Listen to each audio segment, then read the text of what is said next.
শিশুৱে মোবাইল টিভিত মজি থাকে নেকি? এই নিচাৰ পৰা কেনেকৈ পৰিত্ৰাণ পাব পাৰি? ইফালে মোবাইল বা টিভিত বেছি গুৰুত্ব দি আহাৰ নোখোৱাৰ বাবে বহু শিশুৱে পুষ্টিহীনতাতো ভুগিবলৈ ধৰে। পেটৰ সমস্যাও হ'ব পাৰে।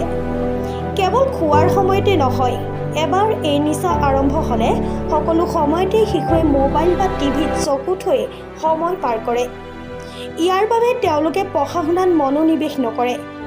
এই অভ্যাস সলনি কৰাটো অতি প্ৰয়োজনীয়। কিন্তু ই কেনেকৈ সম্ভৱ? তলত ইয়াৰ কিছু পৰামৰ্শ দিয়া হৈছে।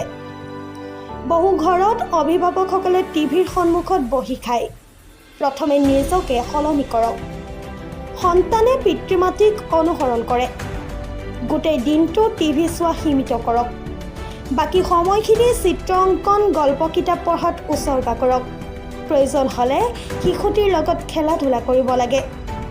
এইদৰে টিভি বা মোবাইলৰ প্ৰতি আসক্তি কমি যাব। বহু শিশুক আহাৰ গ্ৰহণ কৰোৱাৰ সময়ত মাতৃয়ে বিভিন্ন সমস্যাৰ সন্মুখীন হয়। বিশেষকৈ মোবাইল ফোন বা টিভি অবিহনে শিশুৱে আহাৰ খাবই নিবিচাৰে। তেওঁলোকে খাদ্যতকৈ টিভি বা মোবাইলত কাৰ্টুনৰ প্ৰতি বেছি গুৰুত্ব দিয়া পৰিলক্ষিত হয়, যাৰ ফলত শিশুৱে আহাৰ খাই শেষ কৰিবলৈ ঘণ্টাৰ পিছত ঘণ্টা সময় লাগে।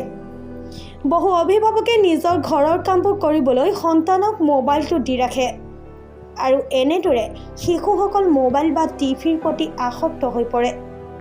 মনত ৰাখিব, এই আসক্তিৰ বাবে শিশুৱে ভৱিষ্যতে বিপদত পৰিব পাৰে। শিশুক আন ঠাইত খোৱাৰ সলনি ডাইনিং টেবুলত খোৱাৰ অভ্যাস কৰক। প্ৰয়োজন হ'লে গল্প কৈ খুৱাব পাৰিব। টিভি অন কৰাৰ পৰিৱৰ্তে তেওঁলোকক ভিন্ন গল্প বা কাহিনী কৈ শুনাওক। খাদ্য খোৱাৰ সময়ত যাতে শিশুটি টিভিৰ ওচৰলৈ নাহে তাৰ প্ৰতি লক্ষ্য ৰাখিব লাগে। খাদ্য শেষ কৰিবলৈ এটা নিৰ্দিষ্ট সময় নিৰ্ধাৰণ কৰক। আপুনিও শিশুটিৰ লগত একেখন টেবুলতে খোৱা কৰক। এটা নিৰ্দিষ্ট সময়ত খাই উঠিব।